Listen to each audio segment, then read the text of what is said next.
சத்தி ஜானகியானவள், அதாவது அரசனுடைய நிலைமை எப்படி? அரசனுடைய மனைவி சத்தி ஜானகியானவள் ஐயரிடத்திலே அடைக்கலமாக இருந்தாள்.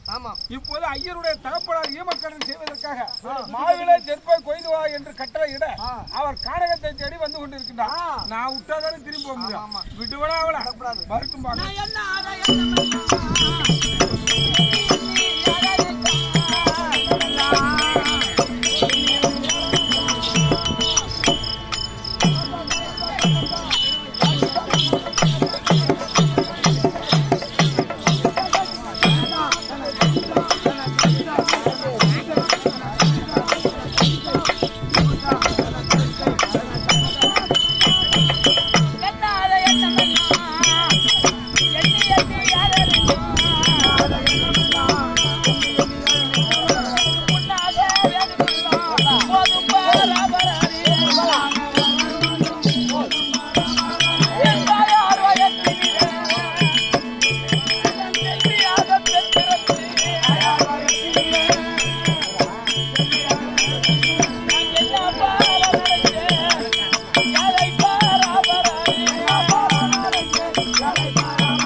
விளக்கம் தெரியுமா? சொல்லுங்கம்மா.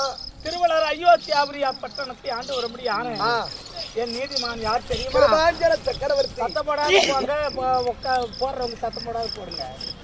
அப்பேற்பட்ட மன்னரை மணந்த அசைக்கான அசைக்கு பெண் என்று அழகான ஒரு ஆண்மகனை நான் பயன்று சரிவாரவரத்தின் பலனாக நற்கதி அடையலாம் என்று குலக்குருவாகிய வதிஷ்டர் கொடுத்த அச்சய பாத்திரத்தை வச்சு 20 மாத காலமாக எந்த குறையும் இல்லாமல் பண்ணி ஹரிதாசர்கள் ஒருவரும் கண்ணுக்கு புலனாக இல்லை என்று என் பதியாகிய மன்னவர் யாரை ஆகிலும் ஒருவரை அழைத்து வருகிறேன் என்று சொல்லிவிட்டு ஒரு விஷ்ணு ஐயர் அல்லவா அழைத்து வந்தார். படையில எடுத்து வைத்து ஐயா பரணி தவிர்க்க வேண்டும் என்று சொன்ன போது மது வேண்டும் மாமிசம் வேண்டும் என்று கேட்க நாங்கள் செய்யும்படியான சனிவார விரதத்துக்கு பஞ்சமாபாதகத்துக்குரியது ஐயா, என் கையில் இருக்கும்படியான பொருளை எதை கேட்டாலும் தருகிறேன் என்று கபடமில்லாத என் சொல்ல அப்படியே அந்த அந்தனரிடத்திலே அல்லவா என்னை கைபிடித்து கொடுத்தார். எங்களுக்கு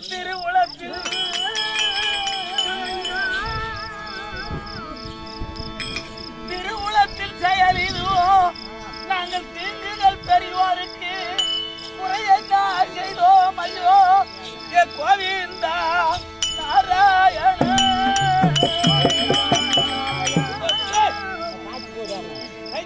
எங்களை பிரித்திட எழுதினானோ எங்களை பிரித்திட எழுதினான் அந்த பெருமானின் செயலிதுவோ நான் வருந்தவும் காலமாச்சே வகையிதற்கு ஐயோ தெய்வம் மேமையும் பதருதே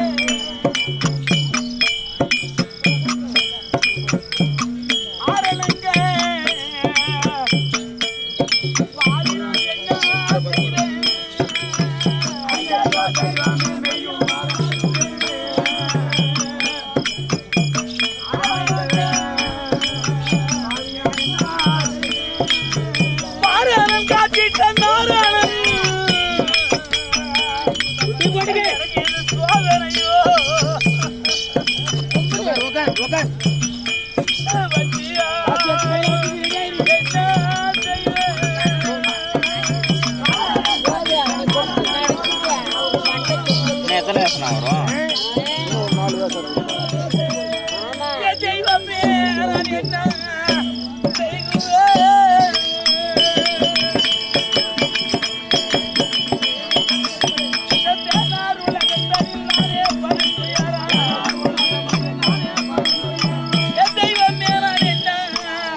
பாவியாகிய நான் என்னம்மா பெண்ணாக பிறந்தேன் அம்மா நான் பெண்ணாக பிறந்த பாவி பிடி மண்ணாக பிறக்கப்படாதா அம்மா அம்மா ஒரு மரஞ்செடி புல் பூண்டு தாவர வர்க்கங்களாக பிறந்திருந்த இந்த பாவியாகி எனக்கு பேர்பட்ட மனவேதனை நேராது அம்மா அம்மா நான் பெண்ணாக பிறந்து யாது சுகத்தை அடைந்தே அம்மா உன் பின்னாலேயே நான் வரேன்னு சொல்லி என் பிள்ளை கத்த கத்த கதற கதற விட்டுட்டு வந்தனே நான் பெற்று என் செல்வமே நான் பெற்று என் தங்க சிலையே எனக்கு பெற்றவா அறிவு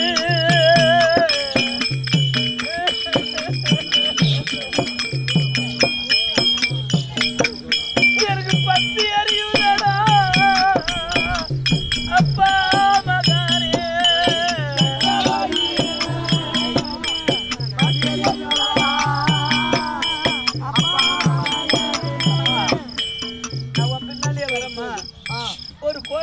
இருந்தாலும் ஒரு தாய்க்கு ஈடாகாதம்மா என்ன பெரிய உனக்கு மனம் எப்படி வந்ததம்மா என் பிள்ளைய கதற கதற விட்டுட்டு வந்தனே கொஞ்சம்மா மீது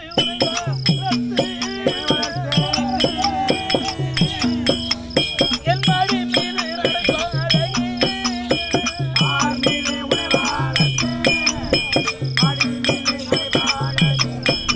கொஞ்சம் செல்வமாக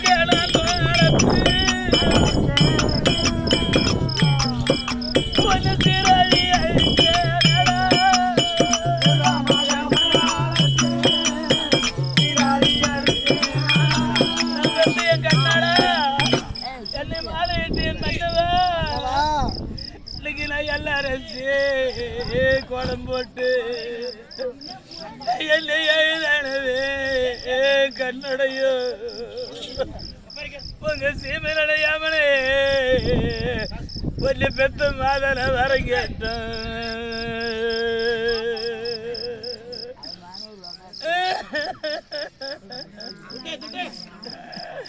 இன்னைக்கு அந்த யமனு பெருமாள அடனா வளர்த்தே பொறுமன்ன ஒன்னு பெத்த மாதாவுக்கு எனக்கு இட்ட வர இந்த சீமையில் அன்னைக்கு கொஞ்சம்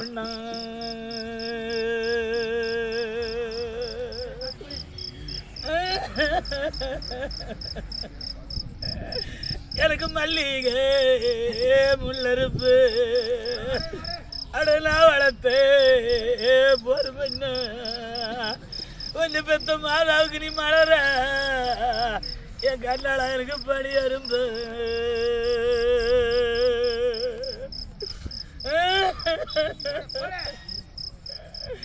நீங்க எல்லாம் மறந்து வர நாளையில என் மாறி விட்டா போனீங்கன்னு ஒன்னு பெத்த மாதான மனமா இந்த சீமனை கலக்கிறண்டா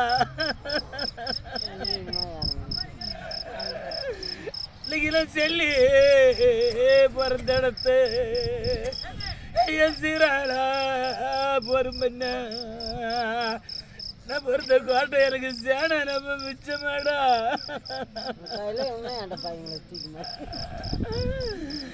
என் சேனைக்கெல்லாம் கை கொடுக்க நான் பெத்த சீராளே இல்லைன்னு ஒன்னு பெத்த மகன சொல்லி இந்த சீமை கரைக்கிறண்டா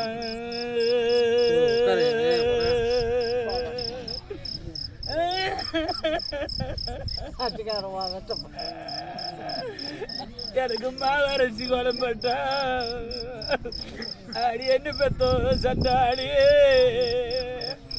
நம்பூத்த கோட்டையில எனக்கு வந்து படரும் முன்னு என்ன பெத்த அம்மா மாம்பாடு கொண்டு வந்து இந்த ஈடு 5 அம்மாளுக்கு மணியில கோலமிட்டேன்.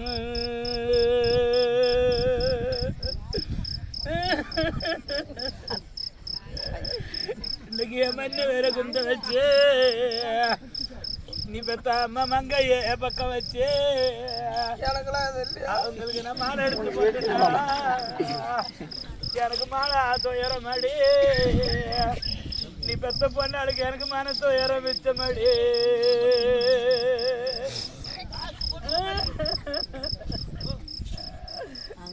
காந்தரை தெரியும் என் கருத்துள்ள பொறுமன்னா நம் புந்த கோட்டையில இருக்கு கல்கத்தா வண்டி வரும் இன்னைக்கு அந்த கல்கத்தா வண்டிகளே பெத்த கண்ட கண்ட வெகுசனத்தை எனக்கு கண்டா கிடைக்கலையா நீ பெத்த அம்மாளுக்கு என் கண்ணுக்கா தோணலடா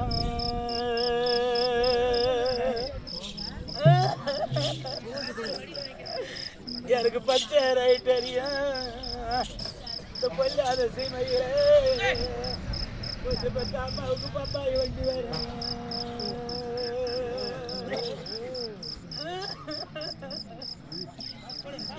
அந்த பம்பாய் வண்டியிலே உங்களாட்ட பார்த்த வெகுசனத்தை எனக்கு பார்க்க கிடைக்கலடா இந்த பாதி கண்ணுக்கா சண்டால எனக்கு தோணலடா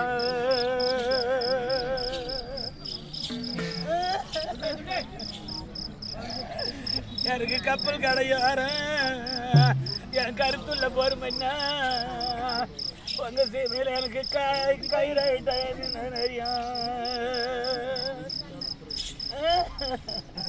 எனக்கு கரும்பால சக்கரையும் என் கண்ணால உள்ள மட்டும் இந்த சீமையில கண்டிப்பா வந்துறங்க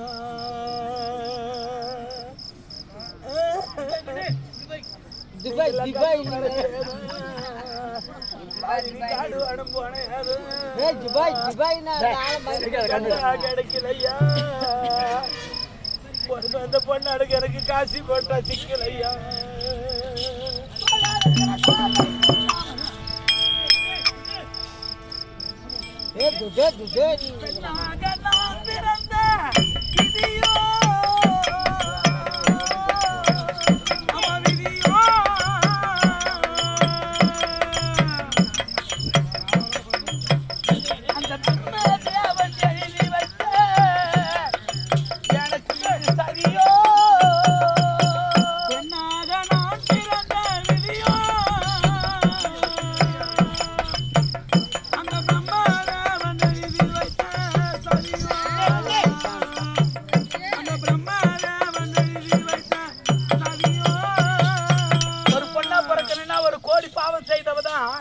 இந்த பூமியில ஒரு பொண்ணா பிறப்பாளாம் 2 கோடி பாவத்தை செய்தவன் தான் என்ன மாதிரி புருஷன் இல்லாத தனிமரமா தவித்து நிற்பாளாம் 3 கோடி பாவத்தை செய்தவள் தான் பிள்ளை இல்லாத மலடி என்று பெயர் எடுப்பாளாம் 4 கோடி பாவத்தை செய்தவள் தான் வயதுக்கு வராத மோடி என்று பெயர் எடுப்பாளாம் எத்தனை கோடி பாவம் செய்து உங்களுக்கு நான் பொண்ணா பொறுத்தம்மா கண்ணாக வளர்ந்து வந்து நானே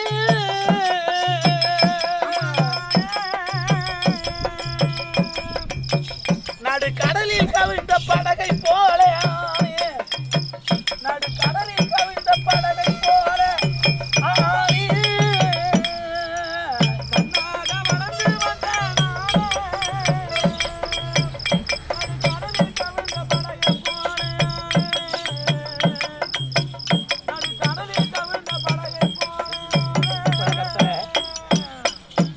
வளர்ந்தோம்னா சீரழி என்ற ஒரு பழமொழி உண்டு.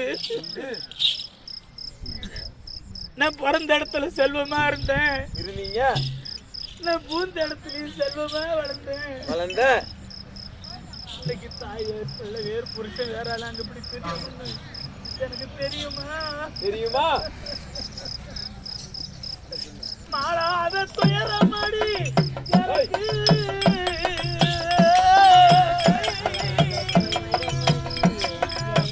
மண்ணில் மாண்டாலுமே தீராதம்மா என் வழக்கு, மண்ணில் மாண்டாலுமே தீராதம்மா என் வழக்கு.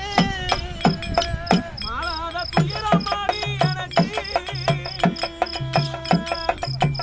மண்ணில் மாண்டாலுமே தீராதம்மா வழக்கு, மண்ணில் மாண்டாலும்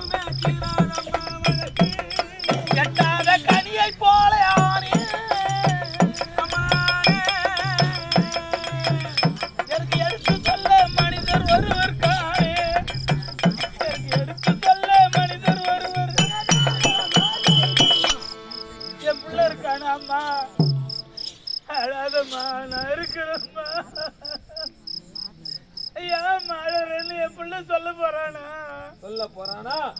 என் புருஷன் அம்மா ஜானகி நான் இருக்க மாடாதுன்னு என் புருஷன் சொல்ல போறாரா? எனக்கு யாரும் இல்லாத அனாதையா ஆயிட்டம்பா. ஆயிட்டேனே. அம்மா மாறே என் மேல இறக்கம் காத்து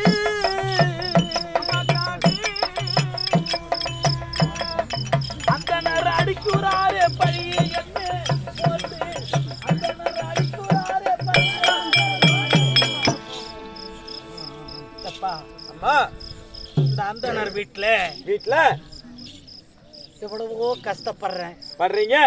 காலையில 4 மணிக்கு அந்த சாணம் போடுறது, கூட்டுறது, குழம்பு வைக்கிறது, அதுக்கு மஞ்சள் புள்ளார் வச்சு மஞ்சள் சவுப்பு வைக்கிறது, எல்லாம் வேலையும் செய்றீங்க. விளக்குறது, கழுவுறது, தண்ணி மொள்றது, துணி துவைக்கிறது, ஒரு நாளைக்கு ஒரு களம் நெல்லு குச்சி சோறு ஆக்குறது, காட்டுல போய் வரவு கொண்டு வர்றது, மாட்டுக்கு பில்லு கொண்டு வர்றது, எருமுட்டை தட்டுறது, எவ்வளவோ கஷ்டப்படுறேன்.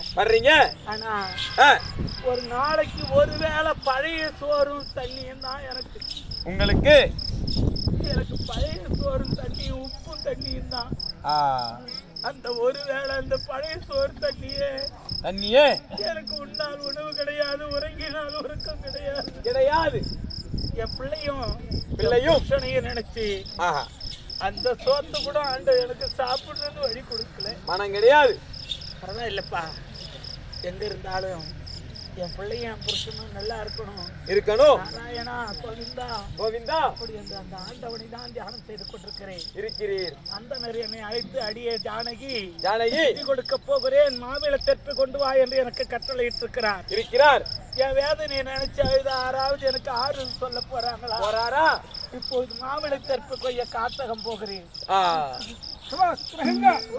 சக்தி ஜானகியானவர் அடவியான கானகத்திலே இதோ இந்த வறண்டு கிடக்கக்கூடிய ஆறை கடந்து அக்கறை சென்று மாவிளை தெற்பை கொய்து வரலாம் என்று நினைக்கிறார். இந்த ஆத்திரை இறங்கின பிறகு வேற வழி இருக்குதா நகரத்துக்கு வர பாரு. ஒரே ஒரு சுத்தி பார்த்தா கூட ஒரே ஒரு வழி கிடையாதுங்க ஐயா. இதெல்லாம் ஏறிங்க ஏறி ஆகணும். கூடாது. அதனால அதோ கங்காதேவி அழைத்து இருகரையும் ஜலம் முரண்டோடு முறையாக வரவழைத்திருக்கின்றேன். இதில் இறங்குவார் அடிக்காமல் அடித்து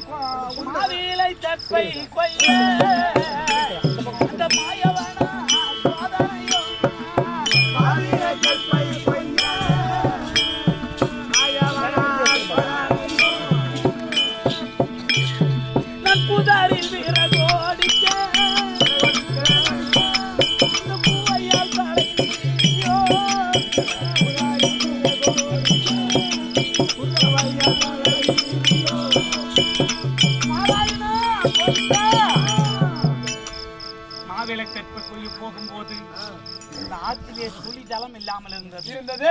இப்போது இரு கரையும் புரண்டு போகிறது. ஐயா கோதண்டம் தாங்கிய கோவிந்தனே உங்கள்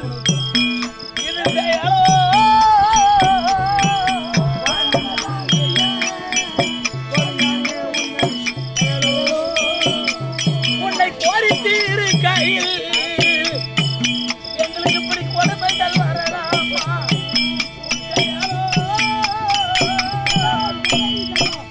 நாராயணா.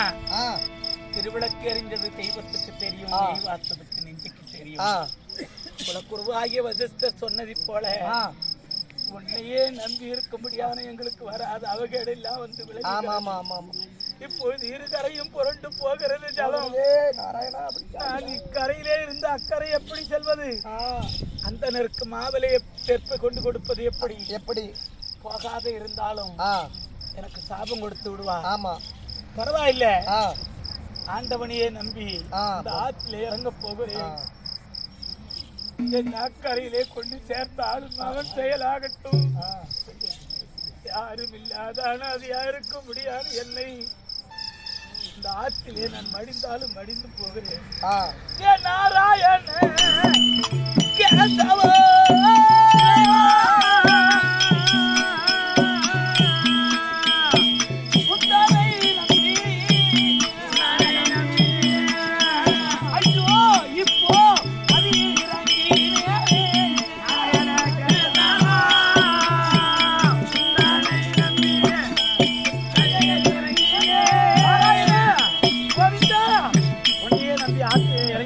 நாராயணா ஆனால் இப்போது எனக்கு எப்படி இருக்கிறது? எனக்கு இருக்க ஜாலம் என் இடுப்பளவாகுதே.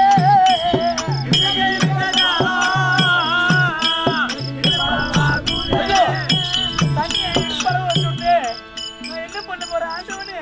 எனக்கு இருக்க ஜாலம் என் இடுப்பளவாகுதே.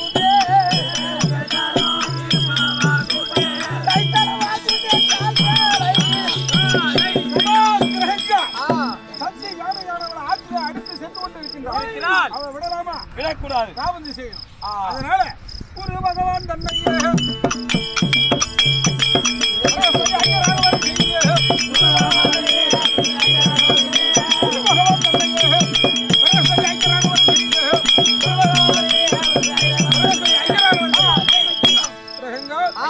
என்னுடைய கிராமத்தில் இருக்கக்கூடிய குரு பகவான் பிரகஸ்பதி ஐயராக உருவத்தை மாற்றி சீக்கிரம் கொண்டா. குரு பகவான் பிரகஸ்பதி ஐயராக